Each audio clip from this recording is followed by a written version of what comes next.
In the territory of Laos, in the Xiangkhoang province, which borders Vietnam, there is an unusual site that has no analogues, not only in the region but also in the world. A valley. It is called the Plain of Jars.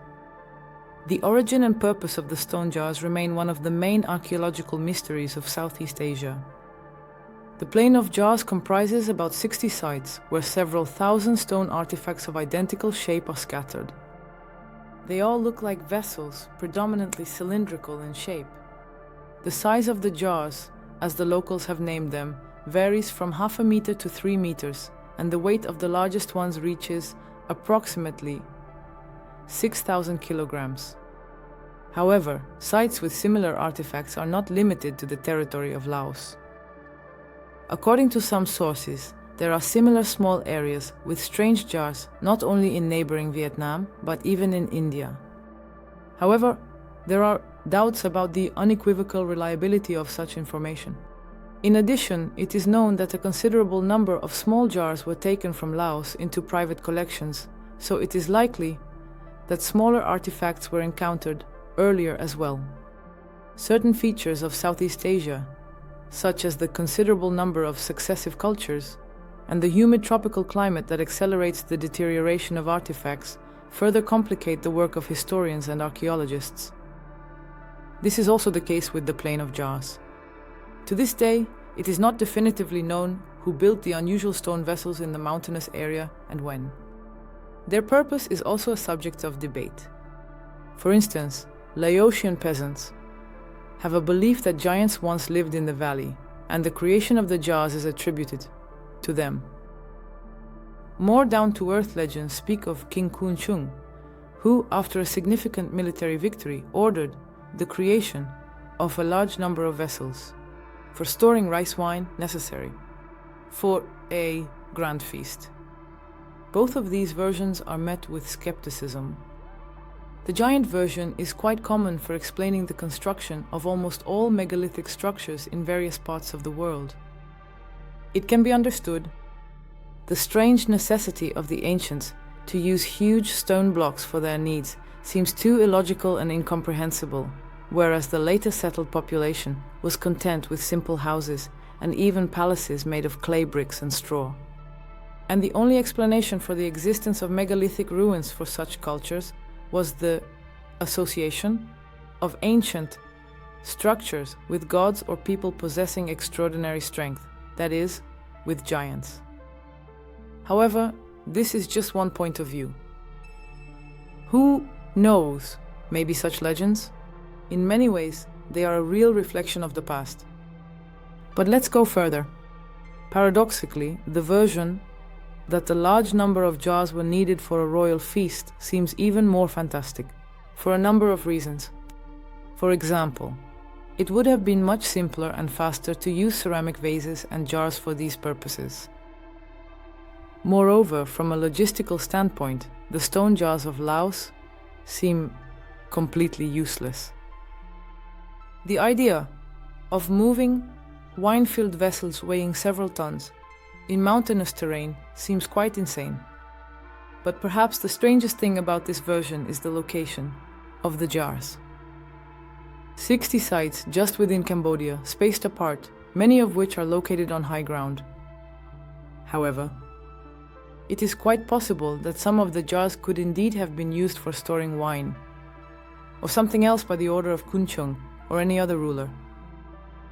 As a result of archaeological work, stone lids for some of the vessels were even found.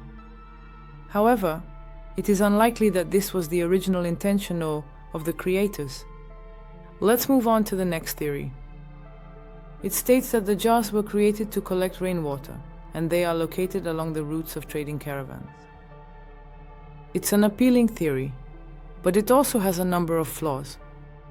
Rain is not uncommon in the territory of Laos, and when it does fall, it does so quite extensively. This means that it's unlikely the caravan drivers needed water in such large quantities. I remind you that there are thousands of jars, and on each site, their number sometimes reaches up to 300. The shape of the artifacts also contradicts this theory, as they often narrow towards the neck, whereas for maximum efficiency in collecting rainwater, the top of the vessel should be as wide as possible. Moreover, using stone as a material for such purposes seems unjustified, and most likely, the caravan route was later laid through the plain of jars for convenience, to utilize the already existing artifacts. It's worth mentioning separately about the material of the jars. The stone from which they are made is mainly sandstone and granite.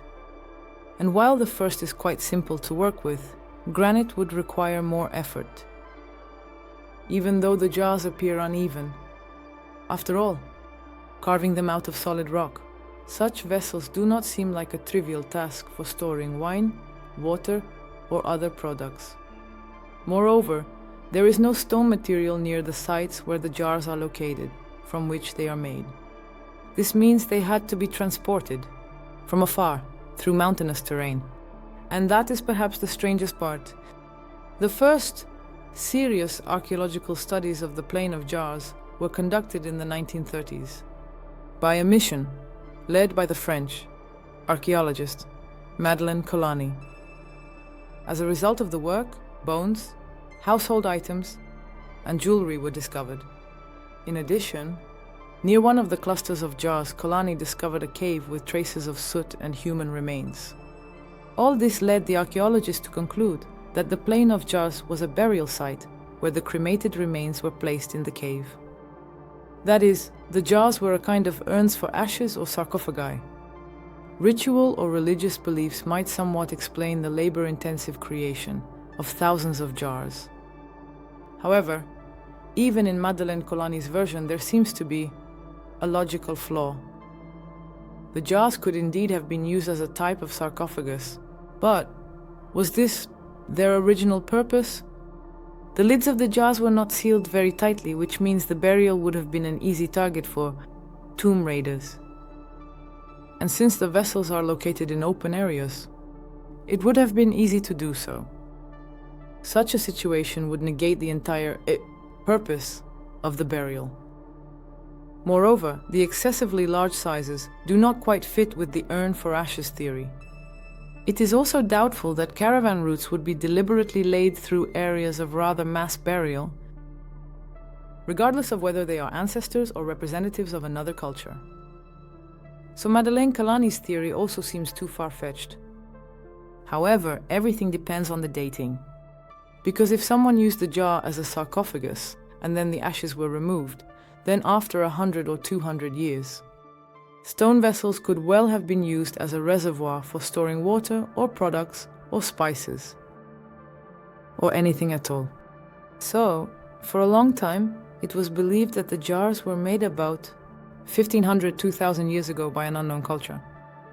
However, most often they were associated with the Sahuin culture, which existed in the area of modern central and southern Vietnam, close to the border with Laos.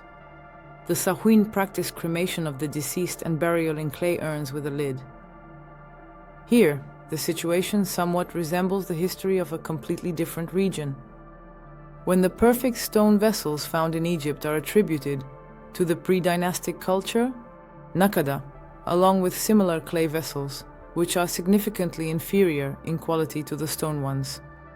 A logical question arises.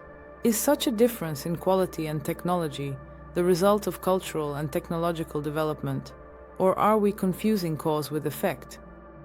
And later cultures only copied, as best they could, what already existed before them.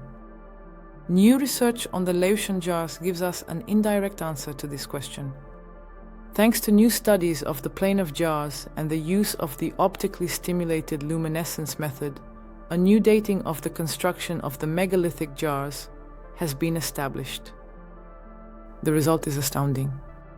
The new data indicate that the plain of jars was created in the second half of the second millennium BC, which is almost 2000 years earlier than previously thought.